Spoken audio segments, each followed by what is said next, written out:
जय जिनेन्द्र। जब अन्याय से त्रस्त प्रजा की आशा एक निर्वासित युवक से जुड़ जाए, जब क्रोध का सामना बुद्धि से हो और जब मोह के भय से लिया गया निर्णय ही विनाश का कारण बन जाए, तो जन्म लेती है एक ऐसी कथा जो केवल इतिहास नहीं, कर्म और भव्यते भव्य का जीवन दर्शन है। आइए सुनते हैं मगध नरेश शणैनिक अभय कुमार की विलक्षण बुद्धि और रानी चेलना की प्राप्ति की यह प्रेरक कथा। एक गुप्तचर द्वारा समाचार मिलने पर कि चिलातपुत्र राजा बन गया है तथा राजगृह में अराजकता फैल गई है, तब सैनिक को शीघ्र ही राजगृह चलना चाहिए। तो सैनिक के आने का समाचार मगध देश में फैल गया।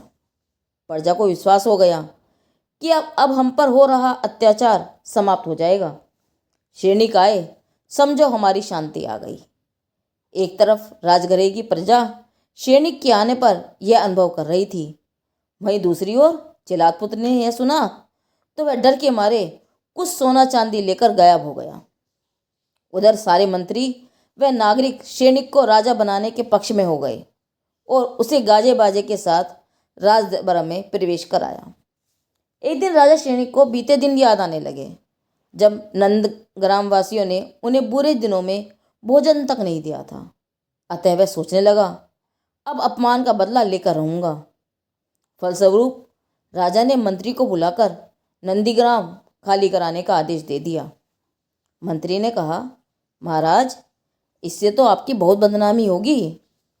परंतु जब सैनिक ने पूरी घटना कह सुनाई तो मंत्रियों ने क्रोध को शांत करने की कोशिश करते हुए कहा, महाराज, अन्याय से तो राज्य में पापियों की संख्या बढ़ेगी। राजन, आप क्षमाशील हैं, कृपालु हैं, आप उन्हें क्षमादान करें तो शेष रहेगा। स्वामी, राजा के न्यायवान होने से प्रजा भी न्यायप्रिय होती है। नीतियुक्त वचनों से राजा का क्रोध शांत तो नहीं हुआ, पर कुछ कमजोर अवश्य पड़ गया। अतः वह उन्हें परेशान करने के लिए युक्ति सोचने लगा। एक दिन मंत्री को उसने बुलाकर कहा, जाओ, इस बकरे को नंदीग्राम वालों को देकर आओ और कहना इसे खूब खिलाएं, परंतु सावधान, यह न तो मोटा होवे और न ही वजन बढ़े, अन्यथा राजदंड। बकरा लेकर नौकर नंदीगांव चल दिया। गांव वालों ने जब राजाज्ञा सुनी तो उनके होश उड़ गए। अब हमें क्या करना चाहिए, यह सोचते सोचते उन्हें याद आया कि अरे, अपने गांव में अभी अभी एक बुद्धिमान बालक आया है, चलो वहाँ ही कुछ समाधान हो। सभी लोग उस बालक के पास गए। उसने कहा, इसे दिन में खूब खिलाओ और रात में शेर के सामने बांध दो। एक माह बाद जब बकरे को राजदरबार में ले जाया गया तो सैनिक देखकर सोचने लगा, यह कैसे संभव है। खैर, उसने पुनः एक हाथी की ओर संकेत करते हुए कहा, जाओ, अब इस हाथी का वजन तोलकर ले आओ। गांव वाले यह सुनकर चिंतित तो बहुत हुए, पर उस बालक की चतुराई याद आते ही उनका मन कुछ शांत हुआ और फिर सीधे उस बालक के पास जाकर उन्होंने अपनी समस्या बताते हुए समाधान हेतु निवेदन किया। अभय कुमार, चिंतित होने की बात नहीं, इसे नदी के किनारे ले जाओ, वहां इसे नाव पर खड़ा करके नाव पानी में उतार देना।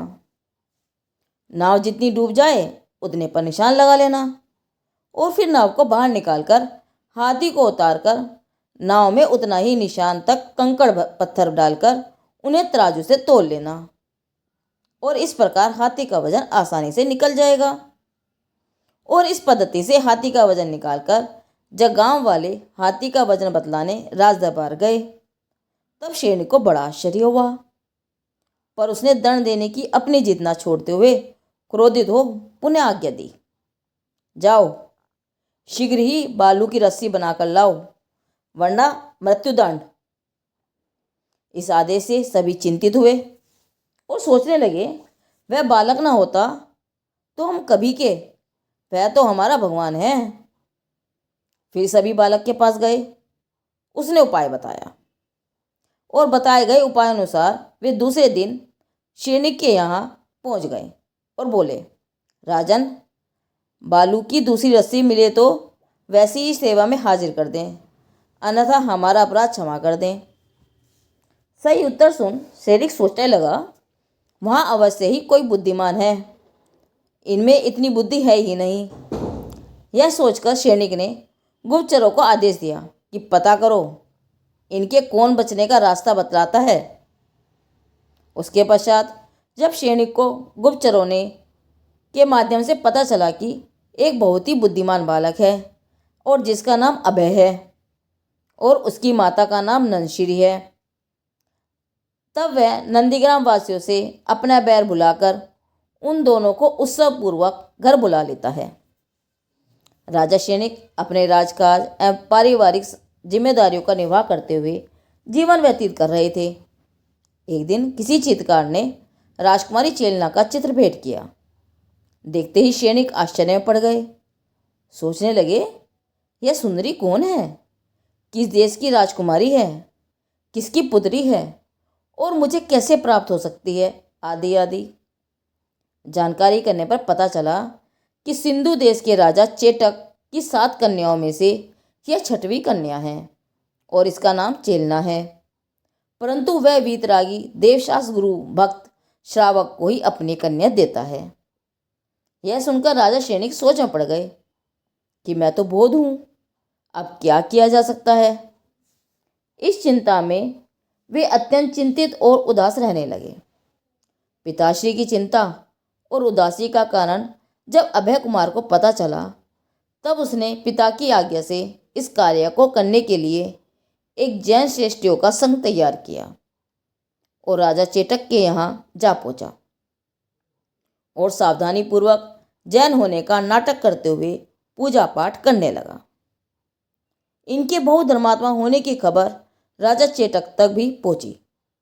तभी अभय कुमार भी वहां पहुंच गया और बोला, हम जोहरी हैं और अनेक देशों में घूमते हुए यहाँ आए हैं, यहाँ कुछ दिन ठहरना चाहते हैं। राजा चेटक ने कहा, हाँ हाँ क्यों नहीं, आप तो सज्जन हैं, हमारे ही महल में ठहरें। राजकन्याएं प्रतिदिन इनकी पूजा भक्तन देखकर अत्यंत प्रभावित हुई और एक दिन चेलना ने आकर कहा, आप धन्य हैं, आप जैसा भक्त, ज्ञानवान व रूपवान हमने आज तक नहीं देखा। आपका देश कौन सा है और वहाँ के राजा कौन हैं?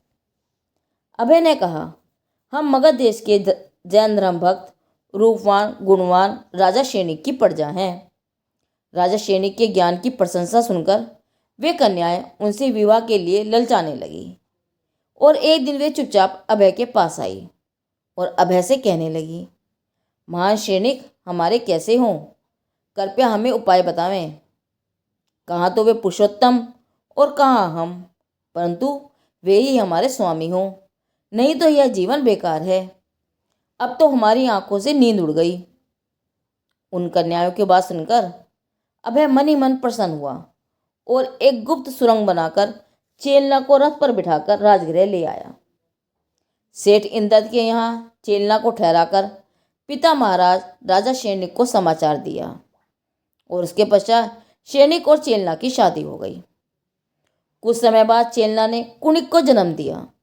तभी कुणिक को लाड़ प्यार करती हुई चेलना को एक जोशी द्वारा ज्ञात हुआ कि कुणिक ही राजा सैनिक अर्थात अपने पिता की मृत्यु का कारण होगा। यह जानकर चेलना ने भयभीत होकर अपने ही बच्चे को जंगल में फिकवा दिया। अरे रे, देखो तो परिणामों का खेल।